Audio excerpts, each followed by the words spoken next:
But for those who are undecided, well, that is why we have a result right now. Kieran Gilbert joins us. He did an excellent job moderating. Congratulations, mate. Good on you for the follow-ups. I love a moment when they get to ask a question of each other. Beautifully done, my friend.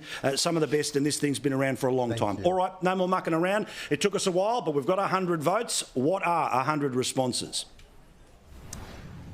Yeah, so it's pretty close, Paul, I've got to say. 44 to Albanese, 35 to Peter Dutton and 21 undecided. So 44, 35, 21 undecided. I think that reflects, where the polling is to, it's close to it. I mean, that 21's still soft. It reaffirms what we're hearing from the party headquarters, that there's still a big soft vote. And I agree that was a strong performance from Peter Dutton, particularly in the context of what's been a tough week, let's be honest. I mean, he had to shelve one of his key policies and then show up and put in an effort like that. There wasn't a knockout blow, but that number still says to me 21% undecided as they left the room tonight. And if that's indicative of Western Sydney more broadly, it's game on. It is game on. I'll tell you one thing, Paul, that I agreed with Peter Dutton on. Standing there when the hands were going up on people that are doing it tough, that was sobering. That was very sobering to be there and to look back at the audience and to see the number. Yeah, it's tough. It's a tough time, and that just reaffirmed certainly to the leaders and to me, I found it quite jarring as well. Yeah, it reminds me, remember the People's Forum a couple ago when a conversation was being had about mental health and about suicide and about how many people have some relationship to somebody, and it was a surprisingly large number, but also that put up their hands. And again, you've got to have the strength to be able to put up your hand to say, this is about me and this is it doing it tough. And it's one thing for polls to constantly tell us about things like cost of living's number one issue, but to actually see a big portion of that room and their different pitches and appeals to it, willing to say doing it tough. I've got to say, I love Janine, who was asking the classic question that no mainstream politician ever wants to answer, which is about the sell-off of land and foreign companies and should we be more Australia for Australia? They always find a way to pivot. Let's talk a little bit about some of the style and the tactics that were being deployed. Peter Dutton obviously needed to either stop the bleeding or find a way to start swinging. I thought he had plenty of moments where that was the case. For the Prime Minister, put simply, the best he wants out of this is a headline that says Albanese wins Sky News People's Forum, no major gaffe or a problem for him, which means we roll on to the next day. Again, debate. They're always Rorschach tests. Did each side get what they wanted out of it for how this is digested by people who didn't watch it in full tonight on Sky News? Oh, well, I reckon they both got a bit to take out of it. I do. I think that your assessment is right, Paul, that the Dutton camp will look at that, 35, in the room, but more broadly, it was a strong effort. And he did come out swinging. I think he did very effectively in pushing back on some of the scare campaigns, as he puts it, when it comes to health and education. Key for him to neutralise that issue. And then you go to Albanese, who just wanted effectively to have a draw, even if it's an ugly draw, because they've got the momentum. And the next debate is Wednesday of next week.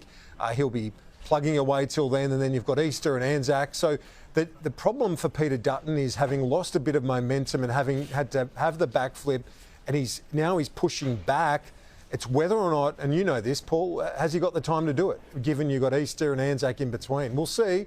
I definitely wouldn't rule it out, given where we are with that soft vote, which you look at that number tonight, and that sort of reaffirms to me that the pollings and the pollsters have been right. There is still a fluid vote out there, and it remains to be seen whether Peter Dutton can start to grab a bit of that momentum back. We'll see. Well, also, I mean, literally, think of where we were 4 weeks ago. 4 weeks ago, YouGov poll, the seat-by-seat thing, it says that the coalition was in the 70s. 4 weeks later, it says Labor is in the 70s.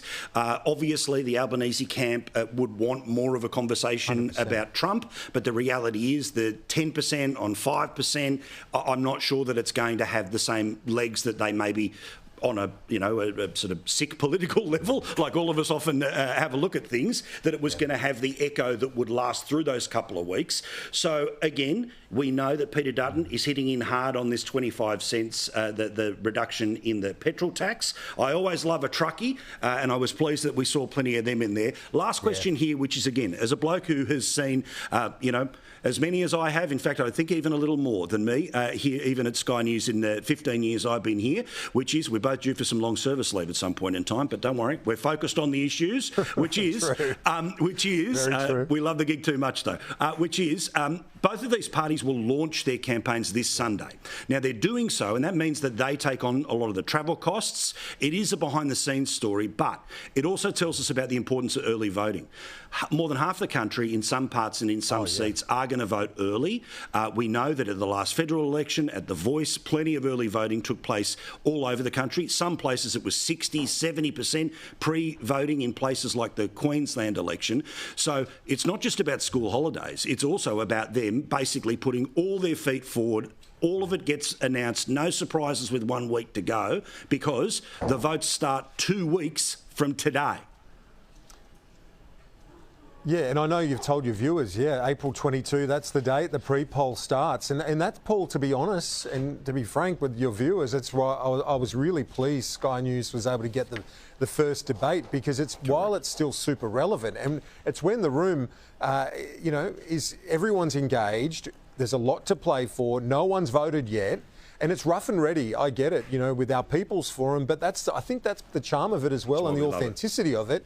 That we don't vet it, we don't ask them what they're going to, or edit what they're going to ask. They ask what they want. They get up and ask it, and so, and I think that's part of the charm of it. But I think tonight it was indicative and sort of reflective of where we are in this campaign. There's still a lot to play for. Good stuff, mate. I really do appreciate it. Again, Anthony Albanese getting more votes than Peter Dutton, therefore declared win here, but no one breaking through the 50. 44, 35, 21 undecided. Geez, after an hour with both of these people, you can look them in the eye and you still walk out undecided. I've seen People's Forums, like I think in the Victorian election, there was a very significant number that walked out undecided. Well, we all know the result was nowhere near undecided. All right. Thank you, KG. All the best, mate. Congratulations to you, the entire team, and everyone in News who's doing a spectacular job during this election.